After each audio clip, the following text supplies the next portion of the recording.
Se você tá vendo esse vídeo no YouTube, não se esqueça de curtir, de se inscrever e deixar um comentário aí pra fortalecer a gente. Demorou? Tamo juntão.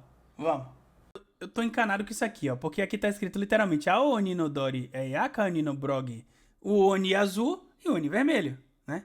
Agora, por que ele tá dando importância pra eles se eles aparentemente são bucha, né? Não sei. Nushira. Nushara.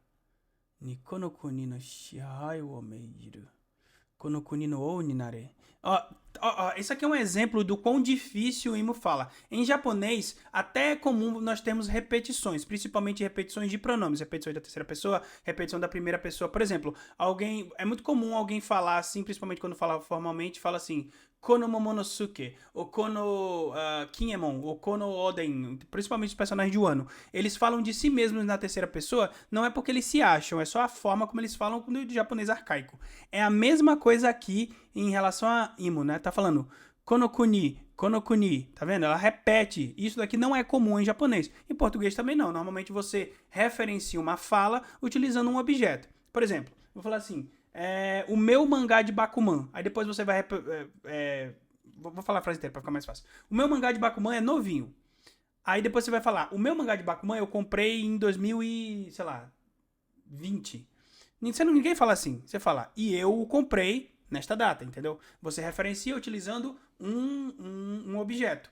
É a mesma coisa em japonês, a mesma coisa na grande maioria das línguas, porque é menos cansativo de se falar. É assim que as línguas evoluem. Só que aqui o personagem repete de propósito. Isso é uma evidência de que ele é um personagem antigo, que viveu há muito tempo, que é de um tempo passado, ou que fala por algum motivo de uma maneira muito pomposa, muito formal. É literalmente o caso de Imo, tá? Isso mostra qual que é a personalidade desse personagem, tá? A ver. Enfim, Omaega Kami no Kishidanga. Você é um dos Cavaleiros de Deus. De novo, Cavaleiros de Deus. Esse é o kanji de Deus, não é o kanji de sagrado, divino, nem nada do tipo. É Deus. Os Cavaleiros de Deus são a guarda pessoal de Imu, ok? Enfim, Kami mesmo? Qual que é a Kami. sonoridade? Kami. Kami no Kishidan. Depende de qual região do Japão você está. Você pode falar Kami ou Kami, não tem problema. Eu sempre Uhum. falo Kami no Kishidan, ou Kami, tá? É só quando você junta tudo, a pronúncia pode mudar. Beleza? Enfim, é a mesma coisa que você vai falar A e Apple em inglês. Como é que você fala A em inglês? A, certo? Mas quando você vai pronunciar Apple, você fala Apple? Não, você fala Apple porque é a pronúncia correta. O fonema muda dependendo da próxima palavra que vem, dependendo da próxima letra. É tipo Sky. Y é I, Exato. mas no Sky vira I. Exatamente. Igual a letra I em inglês, que é I. Beleza. Ah, Warera no Erbaf. Warera no Erbaf. Noijo Baf. Sareta Genkyu ka. Warera no Elbaf. Por que Elbaf tá entre aspas? Para incluir o Gaban também? Enfim. Beleza. Porque está se referindo apenas a uma parte da ilha, não a ilha toda? Então, isto daqui é a segunda vez que eu vejo Elbaf ser mencionado dessa forma. A outra vez que eu vi isso foi lá em Little Garden, quando não esse personagem, o outro, né, o Brog, ele fala Tatakai no Camino Elbaf. Ele não se refere ao Baf como sendo a ilha, ele não se refere ao Baf como sendo a árvore, ele se refere ao Baf como sendo um deus, o deus da batalha, o deus da guerra. E isso nunca mais foi mencionado. Não sei se o Oda se esqueceu, não sei se ele tá guardando para depois, mas é como se a árvore fosse um deus. É como se a ilha tivesse viva, entendeu? É estranho, não sei, mas é a sensação que eu tenho ao ler, né? Vamos ver o que vai acontecer. Qualquer coisa depois a gente volta lá no capítulo e mostra. Mas enfim, vamos pra frente. Dori, Yarodomo. Só que o Isugi vão na frente, né? E o Kashira. Eles chamam. Os gigantes chamam o Dori e o Brog de Okashira, que é chefes, mas não são qualquer chefe, são chefes gangsters. São chefes como chefes da Yakuza. Mesma coisa com os piratas do Shanks se referindo a ele, né? Kyotsukero yo, Brog. Kodomoro.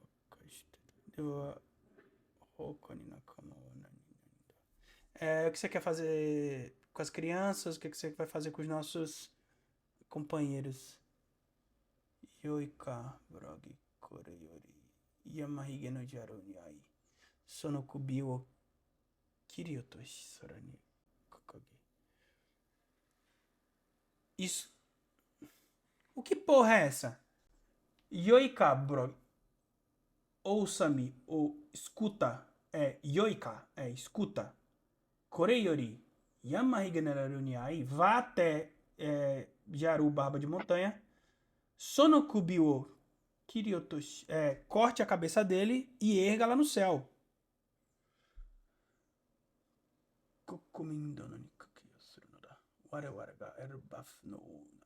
E proclamem a Elbaf que nós somos os deuses de Elbaf. Em nome de...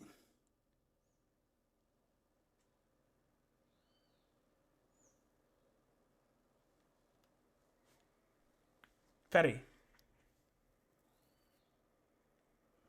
Caralho, não censuraram isso, véi? Bakaye, oretachi no kuni no koto. Esse é nosso país, o mecha. Kimeru na. Sono mama de toai wano. Aku no chikara o sageru. Aceite o poder demoníaco. Aku no chikara. Uma faca e uma pistola. Por que tem uma faca e uma pistola, Narras?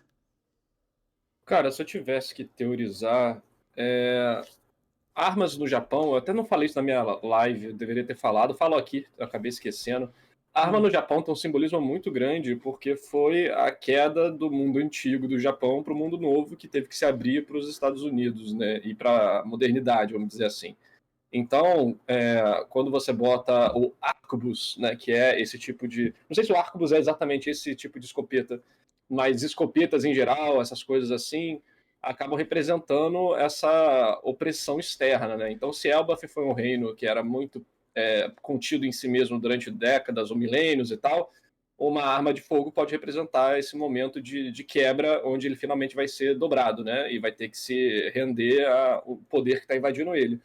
A faca já é um elemento bem ocultista, né? Porque ela pode representar um dos 4 elementos, às vezes o ar, às vezes o... o ar ou o fogo, depende da vertente, eu acho. E como Imu mexe com magia, tem círculo de magia, eu não acho que seja impossível representar isso. Até porque ela primeiro finca a faca na mão dele, sendo que, entre aspas, isso não seria necessário, né? Mas fincar a faca na mão ou banhar ela de sangue de alguma forma pode ser uma referência, né? Um simbolismo dessa questão dela ter tanto o poder antigo, a faca, a magia, quanto o poder novo da arma, que pode ser representado pelo próprio governo, né?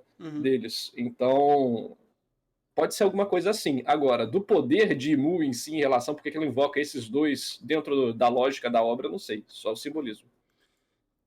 Tá, vamos lá. Alguém quer chutar o motivo disso aqui? Eu não acredito que ninguém falou. Eu acho que eu sei qual que é o motivo de tudo isso aqui ter acontecido. Alguém quer chutar o motivo? Inacreditável. Inacreditável. Ó, eu vou dar uma dica. Olha a capa do 1050. Tá, tem uma faca e tal. E isso daqui da Reiju parece aquelas coisas que tem naquele negócio do Apol que eu mostrei, não parece? Tem, parece sim. Aqui, ó. Tá vendo esse negócio aqui nas costas do Apol? Essas coisas aqui da Reiju. Vamos ser sinceros, isso aqui eu já tinha visto, tá? Porque são coisas antigas, eu já imaginava de algumas coisas que aconteceriam. Isso aqui eu já tinha visto. Mas, isso aqui eu não tinha visto. Porque nós temos necessariamente nessa ordem, tá? Uma faca, uma pistola e um personagem perdendo o braço esquerdo. Não é qualquer braço. É o braço esquerdo, quer dizer, a mão esquerda. É porque mão e braço em japonês se escrevem da mesma forma, né? O D. Eu vou relembrar os senhores, porque eu tive a honra de traduzir o capítulo 1. Qual é a primeira... Inacreditável. A primeira cena do Luffy. Ele tá enfiando a faca no olho. Ele está enfiando uma faca no olho. E qual é o primeiro golpe que ele usa no final do capítulo? Da pistola lá. Fale pra mim, Narras, que isso é uma coincidência. Isso, no momento, pra mim é coincidência. Pra mim, um soco, uma arma, uma faca São coisas bem presentes em One Piece pela simples questão de ser um mundo de fantasia capa-espada. E perdeu o Então, braço. calma lá. E perdeu o braço esquerdo. É Tudo nada. bem, ainda assim não. Ainda assim não. Quando você me convencer, eu vou falar, mas no momento não. Tudo bem. E o Luffy, quando ele menciona que o tiro dele é tão forte quanto o tiro de uma pistola, Porque ele fala isso porque ele quer ter a força do que ele vê os companheiros dele lá da gangue do Shanks usando. o que eu quis dizer aqui é o tipo da pistola. Ela não tem 2 canos, porque aí também seria loucura demais, né? Mas isso daqui não é um escopeta, isso daqui é uma pistola, aquela garrucha antiga de 2 canos. Essa aqui, ó, tá vendo? Rob, não tenho É que como a da Inu é saber. meio gigante, né? Estou Então fica vendo a meio live bizarro. almoçando e estou com a dor É a pistola de luxuoso, pirata, essa aí. sem tempo. Alguém mencionou Black Clover, porque isso aqui parece um grimório.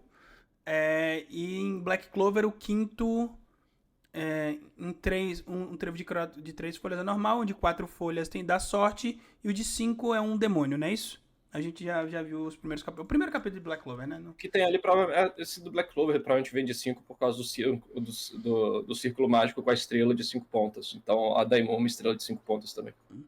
V Bakuman?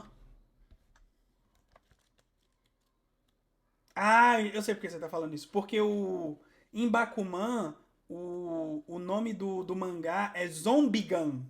Entendi, é por isso. Quer ver? Pode ser, como tem aquela referência no início, na capa do capítulo, no título. Não, é Bakuman. Eu acho que é isso mesmo, é. Provavelmente é isso, é. Ele é um zumbi, é Zombigan, exatamente. É esse daqui. Inacreditável. Enfim, vamos continuar.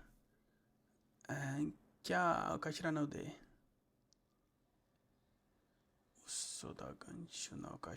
O braço forte do chefe, Ganjo. Desculpa te interromper, mas outra coisa muito importante de arma é que todos os grandes vilões de One Piece usam armas para finalizar tematicamente seus oponentes, né? O Oden morre com um tiro, o Doflamingo mata o Corazon com um tiro, o Doflamingo quer matar o Law com um tiro, mesmo ele tendo as habilidades da Akuma no Mi dele. O Arlong mata a mãe da Nami com um tiro. Ele usa armas para controlar a população da ilha. E por aí vai. Vários inimigos de One Piece usam armas de fogo, mesmo tendo poder, porque isso acaba sendo uma representação, provavelmente, desse poder do governo ou da frieza, né? Porque a arma é uma arma impessoal, né? Enquanto você antigamente com a espada tinha que lutar olho a olho, sentir a víscera do seu oponente enquanto você matava ele, com a pistola você mata de longe, não sente nada, vai embora. É um negócio muito mais frio, desonrado, vamos dizer assim, né? Então é o símbolo da opressão do governo mundial, basicamente, é a arma, e da marinha também, com os canhões da marinha, especificamente no quesito do navio. Então, a Imu pegar uma arma, eu acho que é uma continuação também temática de todos esses elementos que vários vilões de One Piece têm. É bem interessante isso também, até por conta da correlação com o Japão, né? Armas são completamente proibidas no Japão, né? A polícia raramente as usa, quase nunca as usa. Inclusive, teve o caso lá do primeiro-ministro, que isso impactou vários mangás e tal. Que foi uma arma tipo essa aí, inclusive, tá? Exatamente. Exatamente. Ah, não, Nair-san, não posso perguntar.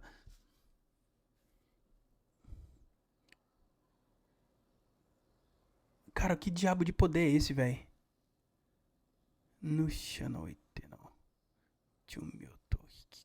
Tinha gente tentando ler o que estava no círculo de magia, achando que era alguma coisa de abismo, tártaros e tal, mas eu acho que não são letras reais, entre aspas. Assim, o povo tá usando letras ocidentais ali para tentar identificar. Talvez seja, mas eu, no momento, não estou inclinado a acreditar, não. Tá, agora o que é isso aqui?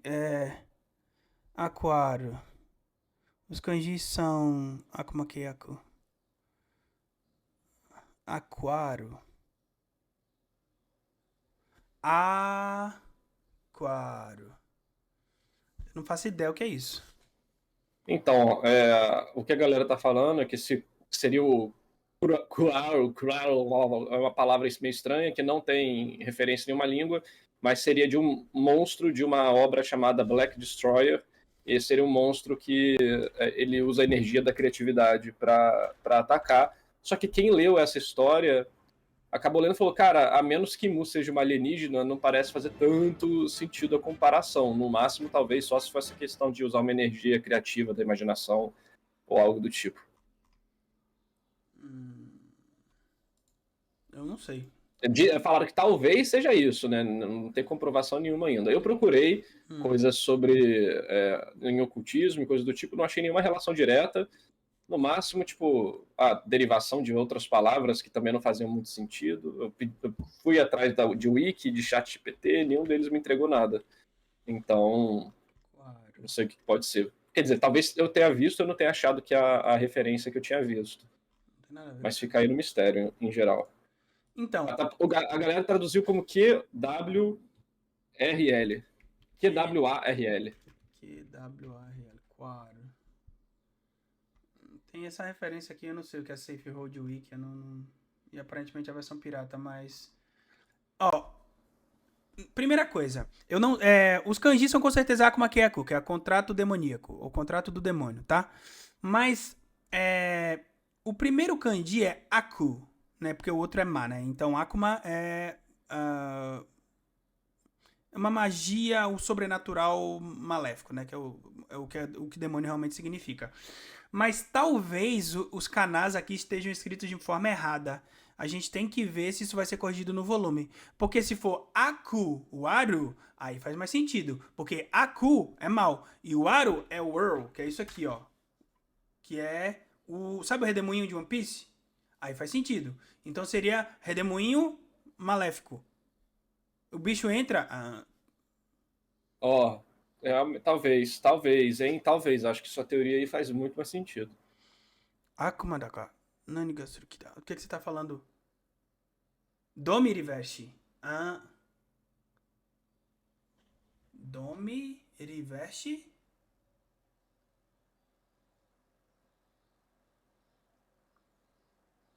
Meu Deus.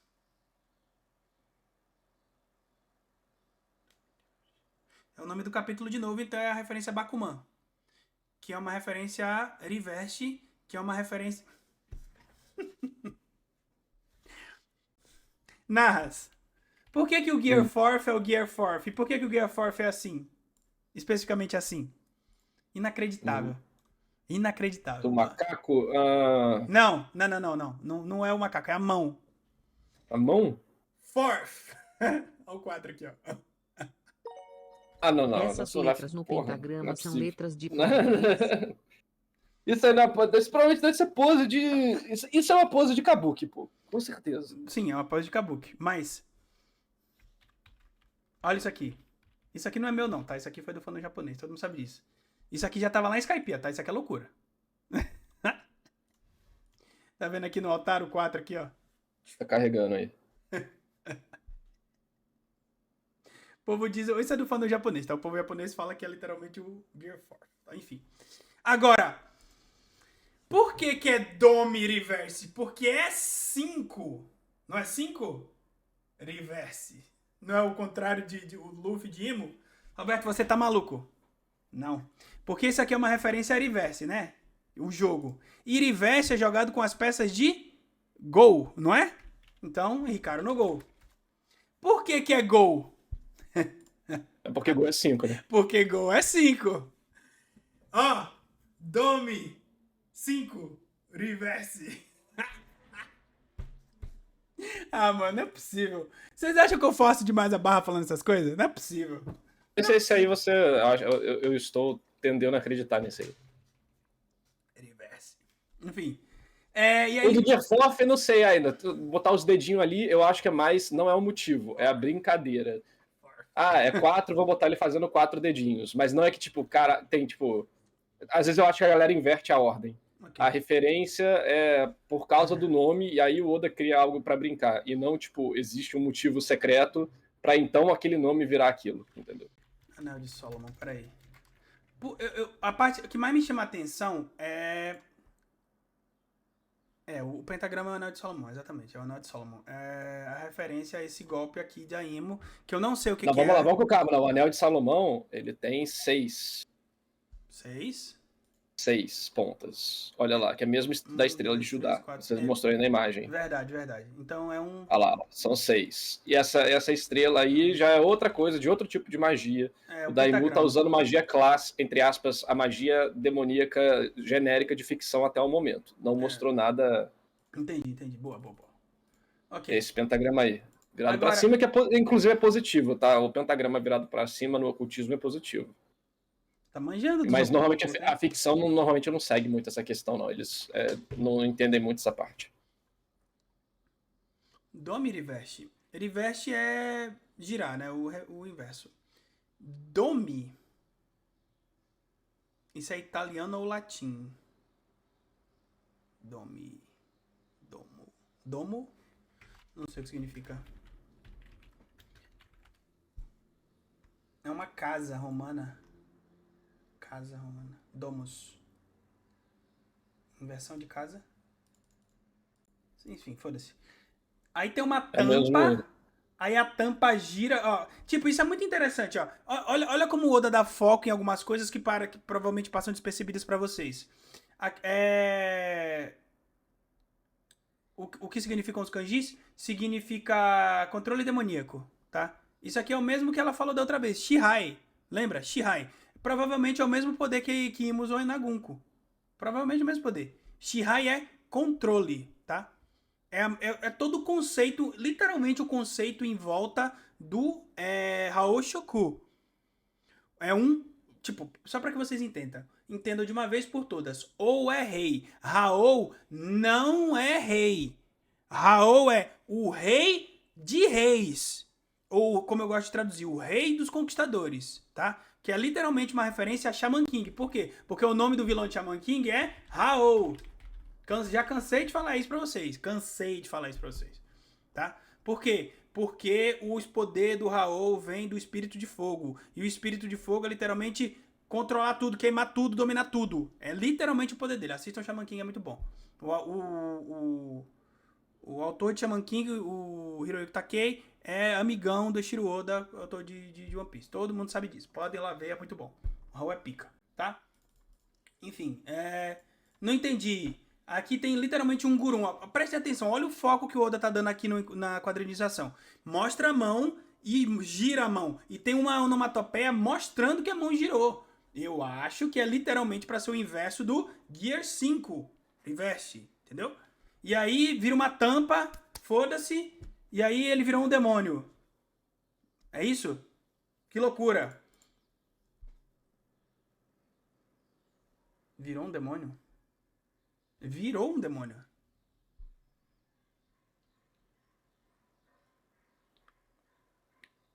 Que...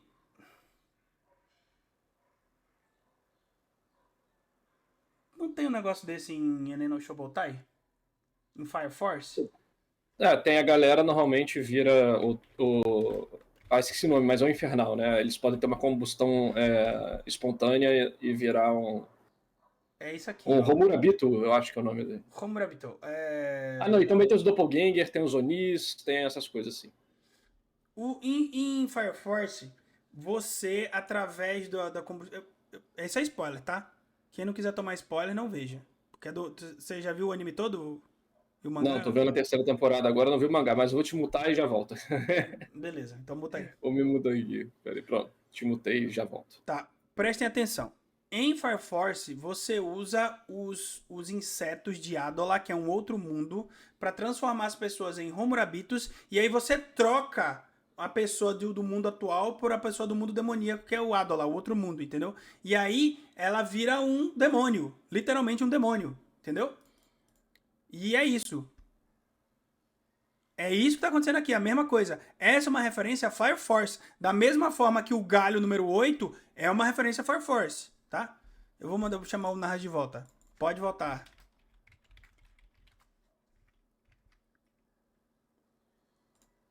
Entendeu? Laton. Voltei. Entendeu? Eu não vou falar mais. O que eu posso falar é o seguinte. Lembra que no comecinho do arco... No comecinho, no meio do arco, Narras, eles falaram especificamente de um galho número 8? Não sei se eu lembro, não. Eles estavam lá numa situação de um galho número 8. Essa é uma referência a Fire Force. E isso não é spoiler, você pode ver. Porque em Fire Force, os personagens principais ficam numa catedral. Do departamento 8, Exatamente, a catedral número 8. E os vilões são os caras que seguem o deus do sol, Platon. Ok? Enfim, é isso aqui. Aí ele vira um demônio. Que doideira. Não tinha perdido a porra do braço? Oxi! perdeu, né? Tá flutuando ali o braço. Não sei se tá se regenerando ou só tá conectado por magia. Akuma ni natta, ele virou um demônio. Kakoe, hontou ni Akuma ni natta no ka? Omae wa kaisei. Brog no kashiranda inochi mo nakama ni te akete koto tachi ka. Senshi no Rogaria. Isso aqui parece a equipe Rocket, sendo jogada longe, né? Dokkan. Gabababababa. A risada não mudou? Nandemo dekita souda. Nanda konoku yukan. Ele sente pode fazer qualquer coisa. Dori no kashiran wa yarareta. Yagagagaga. Yaruru koroshita ikuzo. Vamos matar o Yaru. Tsuiteko Yarudomo. Venham comigo, homens. Eles ficaram maiores? Ficaram. Se eu Okashirai. entendi direito, ficaram. Futari no aida ni hakimareta karaka. Masaka ichi. Cara, que negócio de maluco. Demoníaco, literalmente. Que porra de poder é esse? Ele faz tudo. Literalmente tudo. Domina os outros. Invoca Grimório. Invoca arma. Invoca faca. Que porra é essa, velho? Qual a onomatopeia dos dois gigantes de baixo que estão virando? Aqui? Aqui é um batam. Batam é uma tampa fechando, sabe? Quando você bate uma tampa na outra, vai. Tam. Esse é a onomatopeia aqui. Agora, os dois de baixo que estão virando, aqui é um Dokkan, é uma porrada muito forte. Aqui é Gurum, Batan, Batan. Gurum é gira e o Batan eu já expliquei, que é a tampa fechando. Tum, tum. A tampa, velho, vai tomar no cu, é muito bom isso aqui. Sabe o que isso aqui me lembra? Isso aqui me lembra o poder do Blueno. O Blueno não é a Doa no Mi, que ele abre a porta e fecha a porta? Isso parece ser uma referência a Robert Rose de novo, sabe? Tom e Jerry, aqueles os desenhos antigos, que os caras literalmente abrem porta do nada. Abre porta do nada e tira coisa do nada, enfim. Lembra bastante o poder do Luffy isso aqui, mas... Que loucura, eu não entendo mais nada, eu não sei mais quem eu sou, eu não sei mais nada desse mangá. Enfim, Masaka Ichigo Hanarero. Warukunai na Korega Elbaf no Chikaraka. Nada mal, então esse é o poder de Elbaf. E aí tem os gigantes que viraram demônios. Os MMAs. Horobosha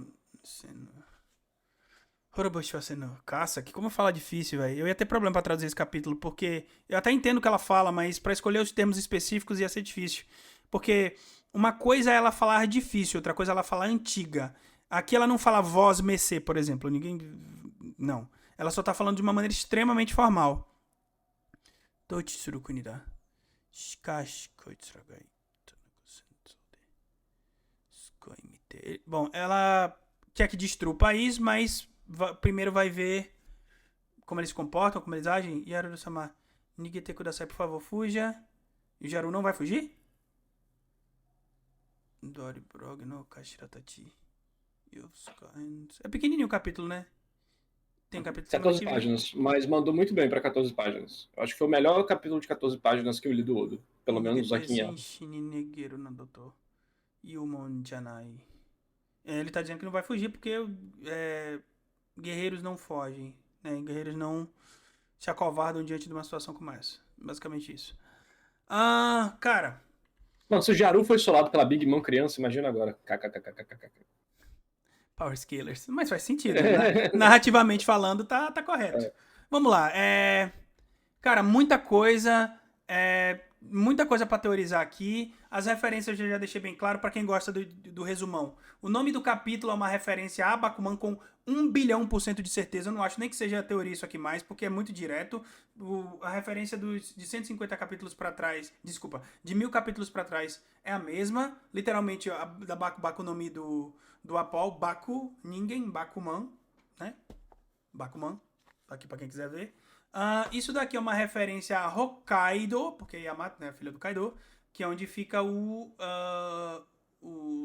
santuário de Emma. É literalmente um santuário que existe na vida real, tá? A peregrinação aparentemente acabou, embora Yamato ainda falte visitar um local. Minha única esperança pro uso agora é que Imo transforme ele em demônio pra ele ser desbustificado. A gente vai chegar lá, calma. Enfim, ainda falta visitar Ringo. E ela já visitou Hakumai. Ela não viu o Kawamatsu ainda. Por quê? Porque o Kawamatsu normalmente não fica aqui. O Kawamatsu normalmente fica na ponte. A ponte que liga Hakumai pra Ringo. Que é literalmente a referência entre aquela luta famosa, né? Do Yoshitomo, enfim. Do monge que usava a arma parecida com a do Barba Branca. Inclusive ele é referência pro Barba Branca. E do espadachim que ele enfrentou lá, né? O espadachim ganhou a luta, obviamente. Que mais que tem? Tem as crianças. Aí tem um Haoshoku completamente absurdo. Aparentemente a maior... isso é de Power Scaling, tá? A maior situação de Haoshoku já mostrada na série. Fora do Joy Boy. E importante também, tá? Imo dominar a Gunko aqui, Narras, foi com Haoshoku também. Porque no capítulo passado tem uma onomatopeia que ela faz kim, tá ligado? É um som metálico. É aquele mesmo som que o Touro Verde sentiu quando o Shanks usou o Haki nele, o Haoshoku nele. A diferença é que o Shanks estava na costa de Elbaf, na costa de Wano e foi até o Wano. Aqui, Imo não está em Elbaf. Isso aqui foi o Haoshoku que permitiu que ele manifestasse a presença dentro da Gunko. Como isso é possível? Não sei, mas que é Haoshoku, claramente é Haoshoku, tá? Se ele usa a Akuma no Mi junto com a Haoshoku, eu não sei. Aí é pros Power Scale Bros falar, eu não entendo disso. Tá? Enfim, aí eu gostei muito dessa cena, tem a calcinha. Por que a Gunko tem calcinha? Porque ela claramente claramente uma referência ao Brook, porque o Brook sempre pede pra mostrar as calcinhas. Enfim, todo mundo sabe disso. A referência dessa personagem é aquela personagem de Ampaman que chama Rolapana, ou Roupana, alguma coisa assim. Isso, essa personagem aqui. Você já viu isso aqui, Nasa? Cadê? A Gunko é uma referência a esta personagem aqui. Por quê? Porque ela tem duas versões. Ela tem a boa e ela tem a ruim. Tá? Ela fica malvada. Mas normalmente quando ele fala referência ao Opamon, eu tento acreditar porque é tudo que os mangakas cresceram assistindo, né? Então... Exatamente. E no caso da Gunko e do Brook é absurdamente assustador. Por quê? Porque o Ampaman, a justiça dele é dar de comer pras pessoas. Ele literalmente tira pedaços da cabeça dele pra dar pras pessoas comer. Gente que tem fome, né? E o Ampaman é a principal referência do One Punch Man. Quem que é o One Punch Man? É o One Punch Man. Literalmente as mesmas cores, careca, muda, enfim. Todo mundo sabe disso, né? Não é novidade pra ninguém. Esse é tipo, entre aspas, uma turma da Mônica deles. Exatamente, então... exatamente. E isso é uma referência ao capítulo 1050 de One Piece. Por quê? Porque o capítulo 1050 é Mesatsubeki Sekai, não é isso? Ou é honra? É honra, tá. Por quê? Porque nesse capítulo o Luffy fala... Se der pra ter react hoje, veja o do vídeo que mandei HJPF. Beleza. Se não for agora, eu faço mais tarde, tá? Porque eu vou ver só se a minha mãe tá cobrando pra eu lá almoçar. Senão, eu faço depois da live. Então, vamos lá. O tema de Wano é fome. Literalmente fome. Por que o Luffy fala? Tama, quando eu sair quando eu sair daqui, este vai ter se tornado um país onde vocês possam comer o que vocês quiserem, lembram?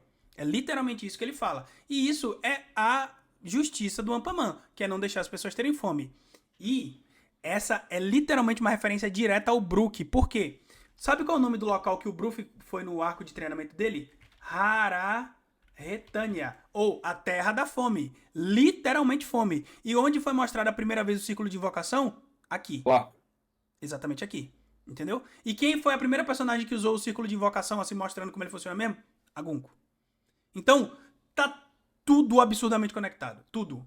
Ah, ele pensou isso desde o começo? Eu não acho que ele tenha pensado. Ele simplesmente viu os capítulos passados e fez a correlação. Simples. Talvez ele tenha pensado uma coisa ou outra, como seria a história do Brook e tal, mas...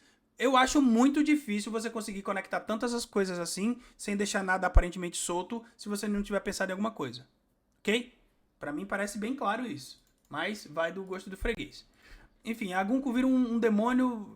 Gostei muito do design, muito bom. Sobre esse papo de ser alien, existem aliens em One Piece desde a história de capa do Enel de 2006. Os Sulongs parecem ser aliens, né? Eles são literalmente os leões da lua. Muito possivelmente eles vieram literalmente da lua. Não sei, mas vamos ver. Né? Mas muito bom, realmente. Tem os Lunarianos também aqui, pelo nome. Só que os Lunarianos veneram o deus do sol. Então tem uma outra raça que é do sol que venera o deus da lua? Não sei, tem que ver. Tem muitas correlações de One Piece, é muita coisa, minha cabeça gira. Eu não sei de onde veio esse poder aqui. Pô, olha como é maluco esse poder da Imugunko. Aqui ela fez um pentagrama. 1, 2, 3, 4, 5. E do pentagrama virou um canhão, é isso? É, literalmente virou um canhão. Se ela consegue fazer um canhão a partir do pentagrama e sem mais nada, por que ela precisa do Grimório? Não faz sentido pra mim. O do Grimório sai a faca, ó, sai a primeira faca, né? É, a faca e a arma. Sai a faca e a arma, sai a faca e a arma. Entendeu? Ah, é porque uma das mãos dela tava presa. Ela precisava das duas mãos pra fazer o bagulho. Tudo bem? Não sei. Aí vai da loucura de você, né, Power Skillers. Isto daqui, eu acho que é uma referência ao primeiro capítulo de One Piece. Tem uma adaga e tem uma pistola. É literalmente o que é mostrado. O Luffy com uma adaga e a pistola, o golpe. Por que o livro, né? Por que o livro? Por que o livro? Não sei. Aí vocês já querem que eu saiba demais. Aí, né, porra. Deve ser uma referência. Mas aí, ó. Pode ser uma referência a Death Note. Pode ser uma referência a Death Note. Não, mas não pode ser só uma referência, tem que ser algo, entendeu? E esse algo pode ser uma referência também, mas não pode ser só a referência pela referência. Então, assim, eu realmente não sei por que ela bota esse livro, provavelmente porque livro Grimório de Magia é exatamente isso, né? Um livro de magia.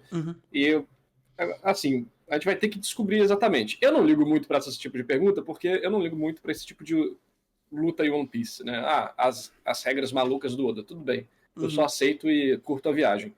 Mas duas coisas que eu trouxe na minha análise, que talvez valha a pena a galera discutir aqui. Primeiro, que é sobre a questão de a Imu apareceu aí. Tá, Marijoa tava pegando fogo, tava um caos. Os Cavaleiros Sagrados de Marijoa são bucha, aparentemente, mas deixando isso de lado, a brincadeira de lado. Ela vem, estala os dedos, resolve a situação, transforma todo mundo em escravo e vai dominar Elbaf. Aí me veio a pergunta que é o seguinte. Tá, se ela é capaz de fazer isso, o que vai acontecer no arco de Elbaf? Ele vai acabar, os personagens vão aparecer, o que acontece? A minha teoria é a seguinte, vê se você, como um odalogista, vê se você concorda ou acha plausível. É o seguinte, eu acho que a gente não viu o Reino Celestial ainda de Elbaf. E como aí é a Terra da Guerra, eu acho que, na verdade, o Reino de Cima e Midgard, o Reino de Cima e do Meio, estão em guerra, e por isso o Reino de Cima não apareceu para ajudar porra nenhuma que está acontecendo lá embaixo, que com certeza ele sabe o que está acontecendo lá embaixo. E aí a gente vai ter o Luffy, o Zoro e o Loki aparecendo para fazer alguma coisa.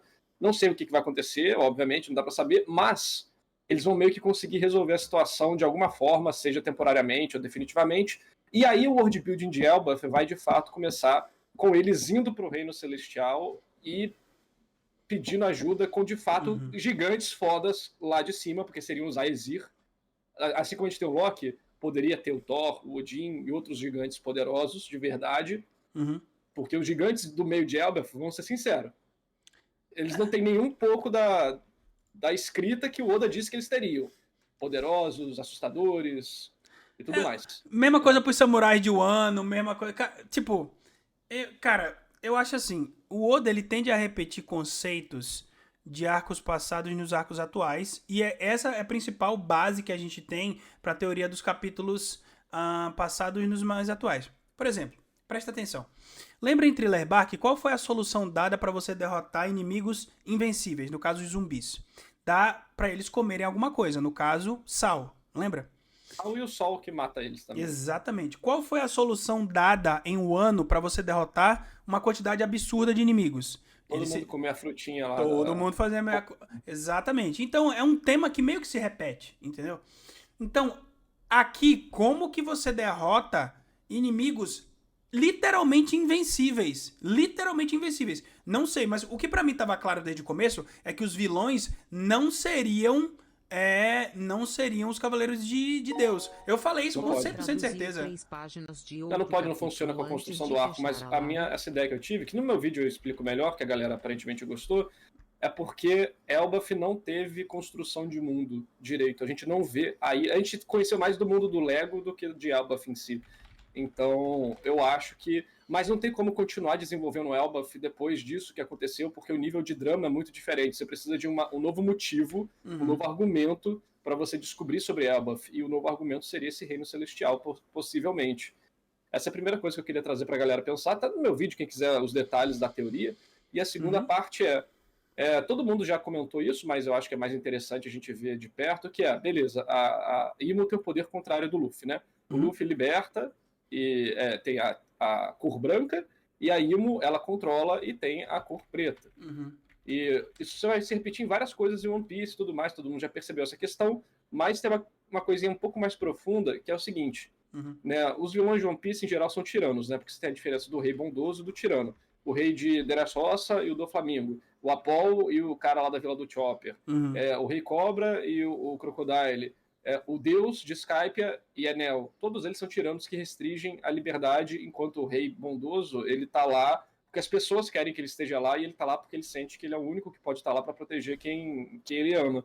Então, os reis, eles confiam, enquanto os tiranos, eles controlam. Você controla porque você não pode confiar, e os reis não controlam porque eles confiam que as pessoas em volta dele vão fazer o necessário. E aí o Luffy vem com essa questão de ser o libertador, né? Então, Nika e tudo mais, que faz muito sentido. E aí você vai perceber que isso é um tema que é conversado em basicamente quase todos os arcos, se não todos, de One Piece. Claro, né, em geral, reis maldosos, vilões de reis vão ser tiranos e tudo mais, mas pela proposta de One Piece de ser o rei dos piratas, que é o quê? O rei de não ter nenhuma amarra, o rei da liberdade. Aquele que não vai se prender a nada e, por consequência, também não se prende a ninguém, dependendo puramente da confiança de quem está em volta dele. Enquanto a Imu é o contrário, né? Ela é a rainha, o rei do mundo, e para isso ela precisa controlar o mundo todo. O poder dela literalmente controla, enquanto o poder do Luffy dá a liberdade. E aí, no meu vídeo do capítulo, a gente vai muito a fundo nisso, que eu não vou aqui para não tomar o tempo todo, para mostrar como que eu acho que esse momento da Gunko aí é muito mais importante simbolicamente para terminar aquela construção do tema da personagem em relação à própria história que está sendo contada, do que necessariamente, tipo, a gente vê o poder dela, qual que é o nível de poder dela. Sabe? Então, eu gostei muito desse capítulo por isso, porque eu achei que chegou ao máximo, né? Chegou ao ponto principal. Olha só, é uma história, de fato, sobre liberdade versus controle. E aí, se vai ser de fato contra Imo, todo mundo contra Imo, o Luffy contra Imo, eu não sei ainda. Mas eu gostei muito do capítulo para esse simbolismo todo que ele traz. E isso foi muito legal que você falou.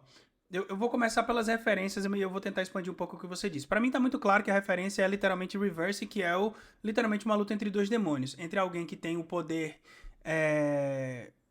tem um poder de um demônio negro e tenta dominar as pessoas, tá? O poder dele é literalmente dominar, controlar as pessoas, e o outro é forçando elas a pensar da mesma maneira que ele, né? Isso tá explicado lá, vocês podem ler em Bakuman.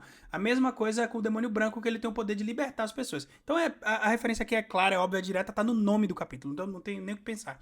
Uma outra coisa interessante que você falou, Narras, é a antítese, né, e a dualidade entre Imo e o Luffy, porque literalmente o poder do Luffy é libertar, né? E é o que o Mihawk fala. O maior poder, ele tem o maior poder do mundo, que é o carisma, né? Que é a capacidade de fazer com que as pessoas se alinhem a ele. E o Bug também tem. Mas o de Imo é o contrário. Ela também tem o poder de forçar as pessoas a lutarem junto com ela, mas ela força, ela não liberta, ela controla, entendeu? Então, o que é isso? A história é uma alusão sobre a esposa do Oda que controla ele e não deixa ele jogar futebolzinho com a galera? Ok.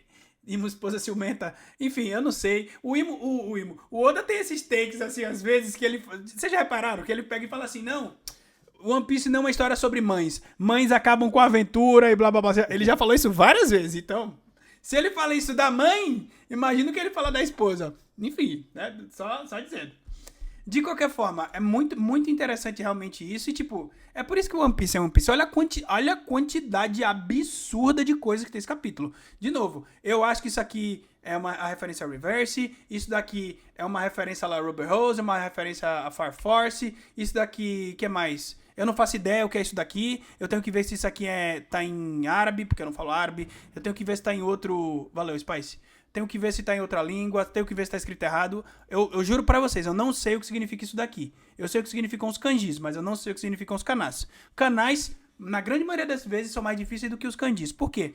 Porque por mais que os kanjis sejam muitos em quantidade, difíceis de você memorizar e decorar, eles têm um significado direto, mesmo que eles sejam um ATD. Um ATD é um ideograma designado, é quando você dá um significado pro kanji diferente do significado original. Como, por exemplo, o Hotoke, que é Buda. Eu já expliquei pra vocês algumas vezes isso, né? Só tô usando como exemplo pra quem nunca viu.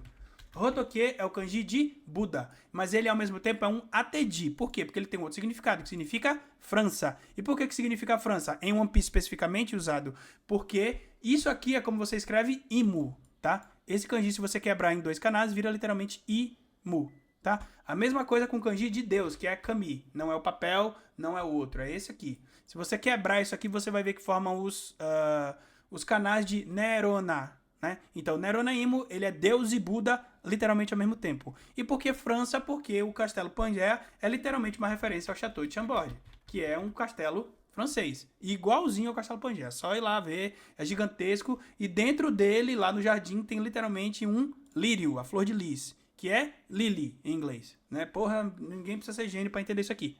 Beleza? Enfim. E pra terminar, a história de capas que você... Isso aqui é uma referência ao capítulo 1, né? Já falei pra vocês. Isso aqui talvez seja referência a Black Clover, eu não sei. Eu não sei de onde vem Grimória, eu não sei de onde vem poder. Eu não faço ideia mais do que é o que. Se o livro tá escrito a borracha apaga, eu não sei. Já falaram isso aí também. É uma loucura da porra. Aí eu gostei muito do design da Imo. Esse tridente aqui é gigantesco. Aí eu não sei... uma coisa, né? O rabo que ela usa pra atacar o Sabo acabou... é igual... Ela de fato tem um rabo mesmo. Pois é.